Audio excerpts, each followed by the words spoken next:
RugbyRenegade.com, the #1 online strength and conditioning program for rugby. Are you ready to get bigger, stronger, fitter, and faster and dominate your opposition? Welcome to the Rugby Renegade Podcast, where we build machines. Hello and welcome to episode 7 of the Rugby Renegade Podcast. My name's Jamie Bain and today I interview James Brown, who's owner of DNA Activate, a new company working on DNA profiling for sports professionals and specialising in rugby. James recently spoke at the Rugby Innovation Summit in Twickenham, and he's a former rugby player himself and has worked a lot with rugby. And we talk about all things genetics, rugby and training, and how a player's genetics can affect their ability to load. And it's really interesting, and I'm sure you get a lot out of it. So have a listen, and we'll really appreciate your feedback as well. Hi James, welcome to the Rugby Renegade Podcast. Thanks for taking the time to come and have a chat with us. Not a problem at all, not a problem. James, why don't we start by you sort of giving us a bit about yourself, your background, and how you got into what you're doing now with DNA Activate. Sure, not a problem. Okay, so basically I'm an ex-player. I've played rugby since the age of 5. Then I turned pro at 17 and I was at Harlequins. And unfortunately that was cut short when I was 19. But I had quite a bad leg injury. So when I actually got injured, I was a bit lost to actually know what to do, since you've been playing rugby all your life and everyone's told you're going to play rugby.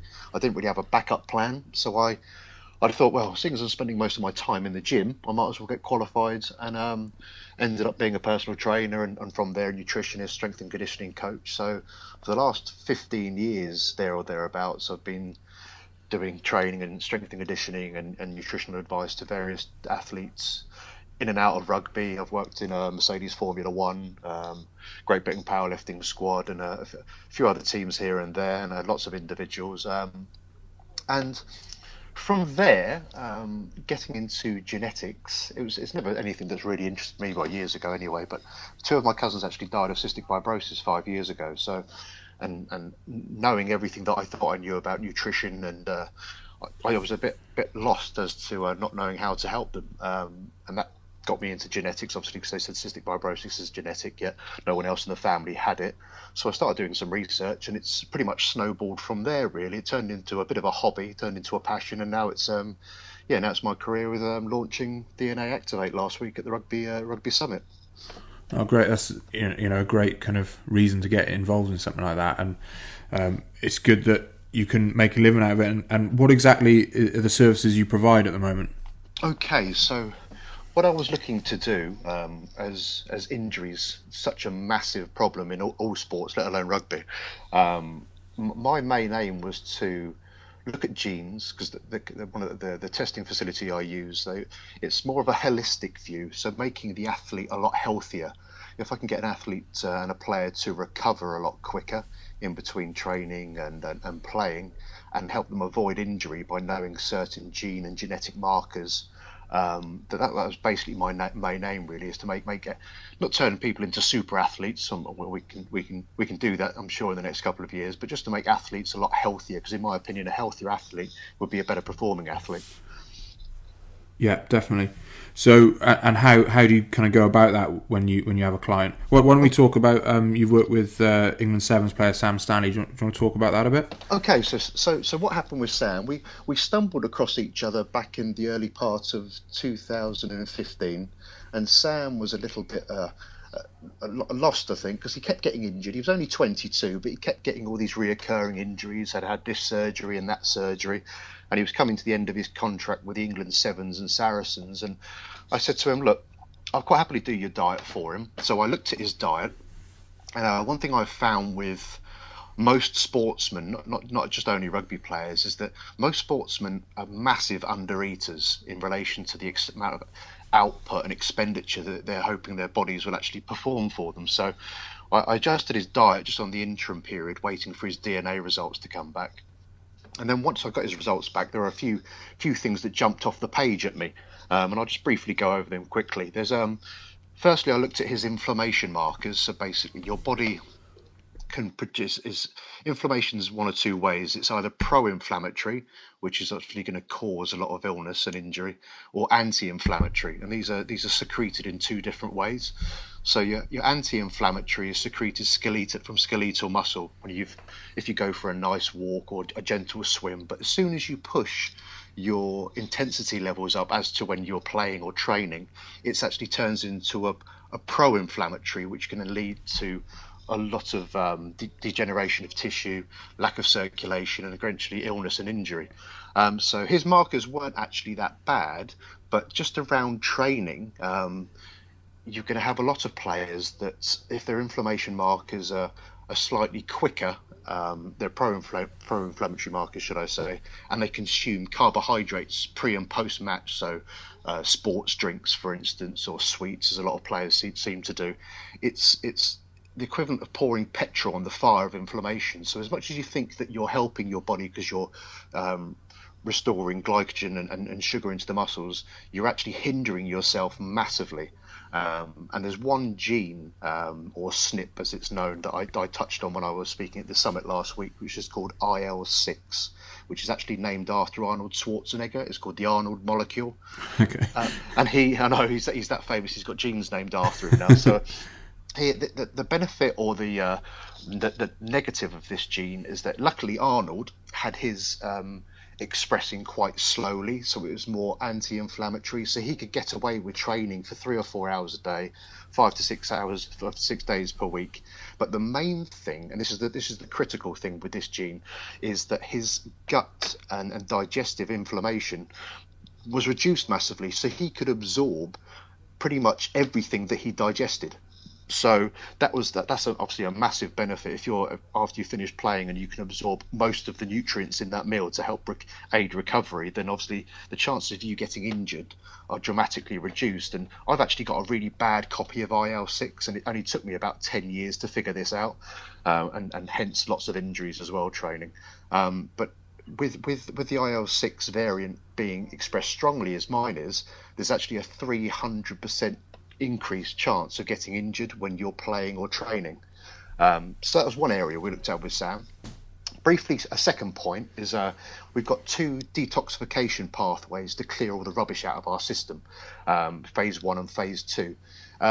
His phases weren't in sync, as most people's aren't, but what we can actually do is the genes associated with these pathways, we can either speed them up or slow them down, and that's what I basically do. I'm a nutrigenomics practitioner, which means I can alter your DNA's expression through the food and your training adaptations. So we sync them so they were slightly better, and this is a critical point for any Polynesian guys listening, or any African heritage playing in the Northern Hemisphere. His vitamin D receptor sites. So vitamin D is crucial to our health. It's 50% of the world's population is actually deficient in vitamin D, and it controls 10% of all our genomes, so about 2,000 genes. So if you're deficient in this, the chances of you getting muscle tears and sprains are increased dramatically. Fatigue goes up. So it's quite an important thing to get hold of. So Sam's receptor sites, if you're Polynesian, the darker your skin is the equivalent of wearing more sunblock, and we don't really get much sun in this country as it is anyway, and our playing season is over the coldest, darkest months of the year as well. So it happens to be where most injuries occur towards the end of November and February.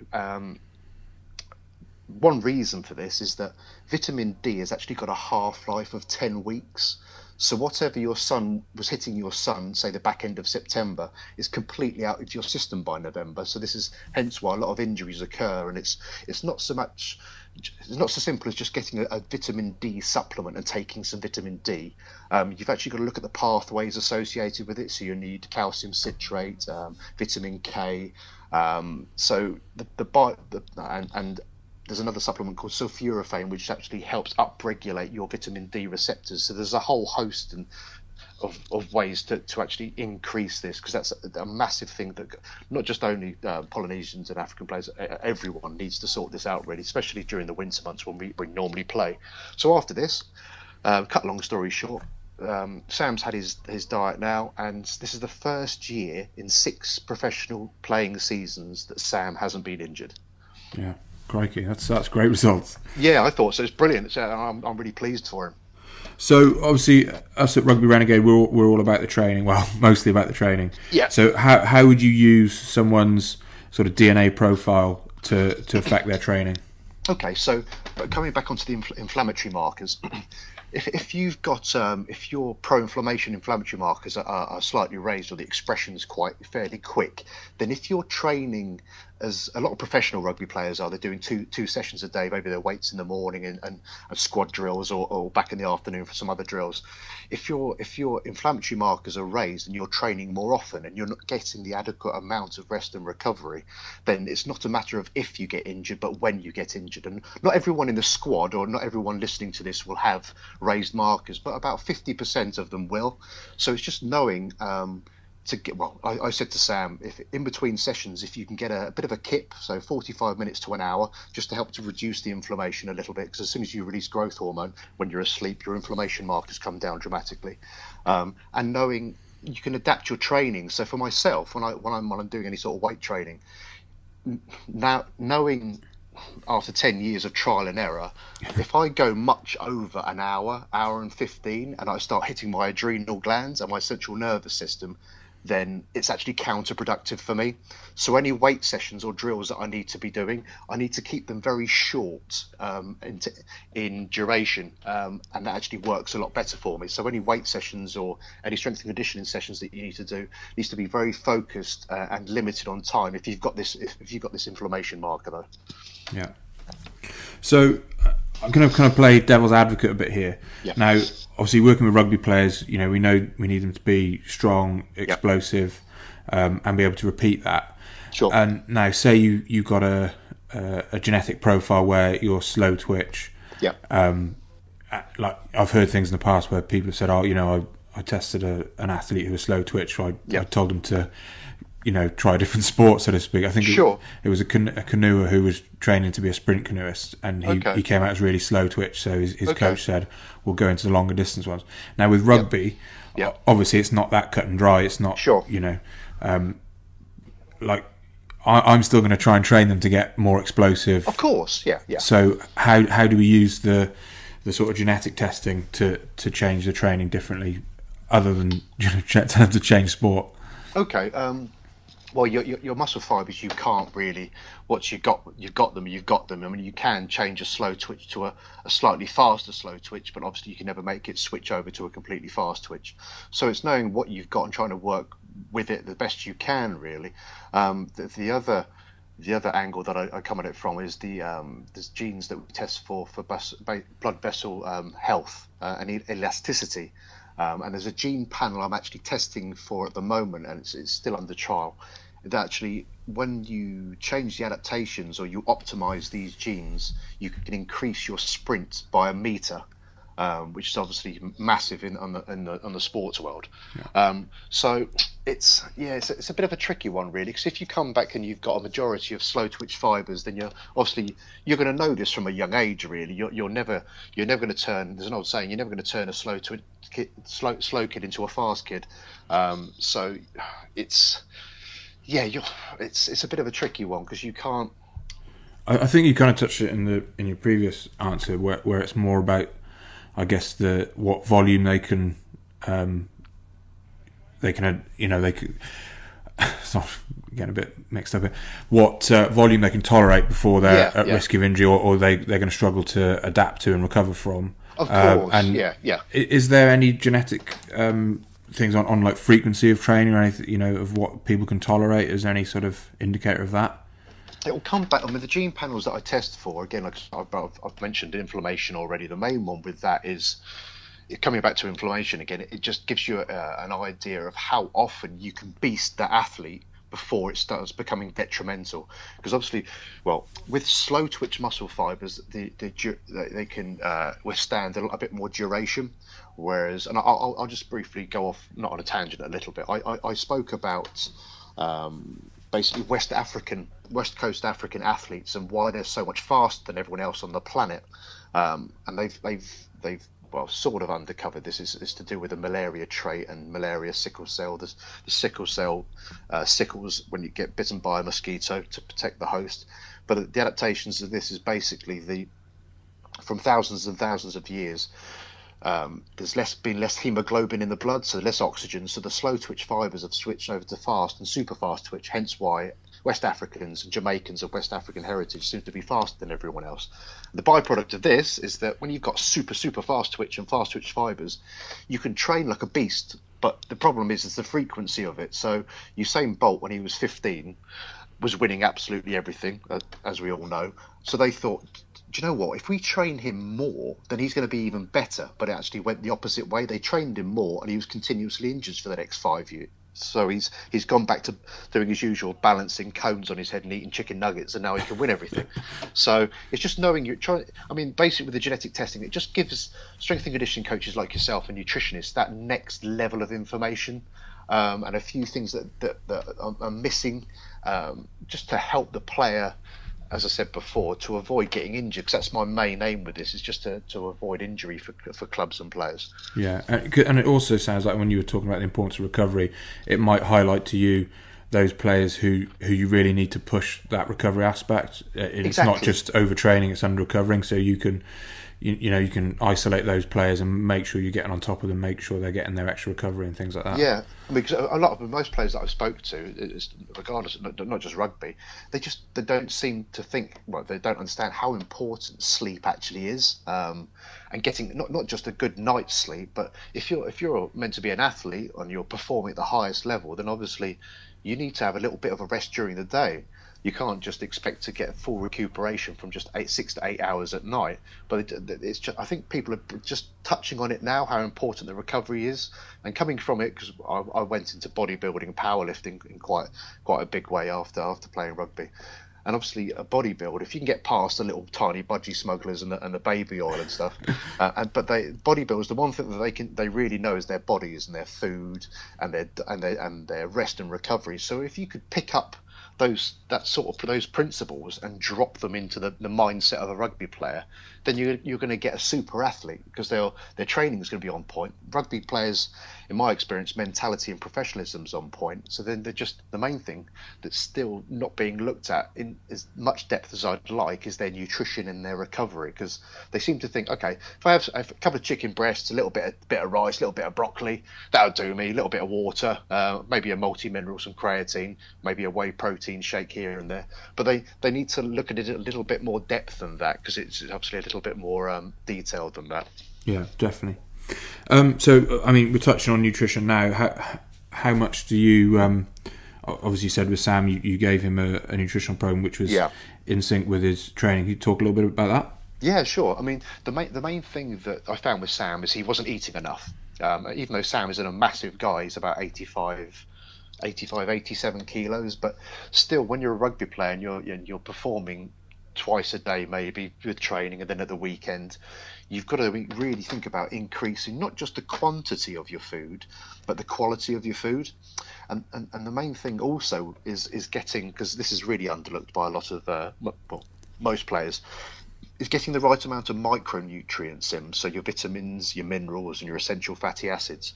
Because the food, unfortunately, these days, there isn't really a lot of goodness in it. We farmed the hell out of all the soil. So there's virtually no mineral content in any of our veggies anymore. Vitamins are slightly different, because obviously plants can manufacture vitamins themselves by photosynthesis, and essential fatty acids are the same. But it's the minerals that are really overlooked by a lot of players, and that's their own. I mean, I touched on this in my talk last week as well. There's only three reasons. Well, there's two reasons a player gets injured: internal or external. The external, we can't really help. Clash of players, tackles, and so on and so forth. But the internal injury is completely within our control, and this only happens for one of three reasons, or more than one of three reasons. So it's either dehydration, malnutrition, or inflammation. And not what you normally find, and I was asked about Manu Tuolangi as well. I've got a funny feeling that Manu, from what I know of him, is a massive undereater for his size. I mean, the guy's built like a Chevy, so he should be eating the amount of food that his muscle mass dictates. And hearing that he just has a cup of coffee before training in the morning for breakfast, it's not really enough for him, really. I mean, I'm not by any means saying having a steak and eggs and a big meal and stuff first thing in the morning, but he needs to be looking to get his micronutrients in, because it's massively important. When we sweat out probably 100 nutrients every time we sweat, not just a few electrolytes and a bit of water. So if these aren't replaced, then week after week, month after month, your nutritional tank will gradually deplete, and then eventually, bang, you've torn something. So I got Sam to use a company called Simply Naturals, because they do a little effervescent tablet. They do two products, one called Fizzy Vitamins, and the other one's called Sizzling Minerals, and together they've got about 90 nutrients in. So you'll get all of your micronutrients in for the day, knowing that you've popped them in your water, you've drunk them, so you've got them. So whatever you're getting from your food is value added. Yeah. So that's a really important thing. If I can say to anyone listening to this, is just make sure you get a really good quality multivitamin, multi-mineral, because it's really important for you. Yeah, definitely. I think, to be fair, like you said, rugby players now are pretty professional. They'll get the macronutrients right, they'll get their carbohydrate in, they'll get their protein in, but it's those little things like the micronutrients which make a massive difference. I think that's a really good point. So obviously genetic testing it's very early days as a science. Where do you see things sort of going from here? Well, coming off rugby for a minute, just to the general population, the British government next year have come to the end of their genome project, where they're testing 100,000 people just to collaborate some data for the medical community, for various, mainly for the drugs industry, so they can patent drugs to different illnesses. But coming off that for a second, back onto sport, it's so important for a player to know his or her own genome, because if you think about it, we've got a user's guide to everything in our house, so our TV, our car, our phone, but we haven't got a user's guide to ourselves. So knowing your own DNA and what speed your genes are working in will either have a positive or negative impact on your health. And if you can see if certain genes are having a negative impact, then you can slow them down with your adaptations to your lifestyle and your food. So I think the way this is going, for what I can foresee it going anyway, for sportsmen, everyone will get a test. You can have a test at whatever age. I've actually tested my nephew because he's a bit of a boy. I don't think he's human. I keep telling him I think he's from a different planet, because he's like some super child. Every sport that he's ever done, he's excelled in. He was in South Africa. He was at the Ernie Els golf academy at like 2. Then they moved to Texas, and he was in the baseball team and like the best baseball player within 6 weeks of him playing. Then he's come over here, and he's nearly broken the swimming record for breaststroke for a 10-year-old. So he's not quite. I don't think he's human. So I've done his test for him, and he is human, luckily. But I think everyone, I can see in the next 10, 15 years, as soon as you're born, you'll have a DNA test, and their mum and dad will have little baby Johnny's DNA guide for the rest of his life, so they'll know what foods to give him and what foods to avoid. So I think that's probably the way that it will probably go. I would have thought. That's what I could envisage anyway. That's interesting. Because wasn't it, did Gabby Logan have her kids tested recently? I remember seeing that in the press somewhere. I think, there's another company, DNA Fit, I think they're called. The difference between, I mean, obviously I don't want to say anything that's going to slander us on here, because it would get me in trouble. But when all DNA tests aren't created equal, so you've got to look at what they're actually testing for and the information they actually give you. So the difference between myself and them, how can I put this in terms? A Ferrari and a Fiat are both cars. I'll just leave it at that. Okay. And one question we ask all our guests is, what do you think the biggest mistake is rugby players make when it comes to S&C? Strength and conditioning. Let me see. The biggest mistake they probably make is it's that macho gene. It's trying to lift too much, probably, and not for most people that I've trained in my life. It's all a show, especially if they've got the other guys in front of them who can push more. So I'd say, don't try and pick up a house. Just try and feel it and use the muscles you're meant to be using in the movement. Because obviously, you're not a bodybuilder or a powerlifter. You're a professional rugby player. So if it's going to add to your game, then great. You don't need to be walking around like Arnold Schwarzenegger, because it's not functional and you'll just get injured. Yeah, you're right. It's not just about numbers. It's about improving performance. Yeah, exactly. Yeah. So lastly, James, where can people learn more about what you're doing and possibly work with you? Okay, so if you can pop onto my website, which is dnaactivate.co.uk.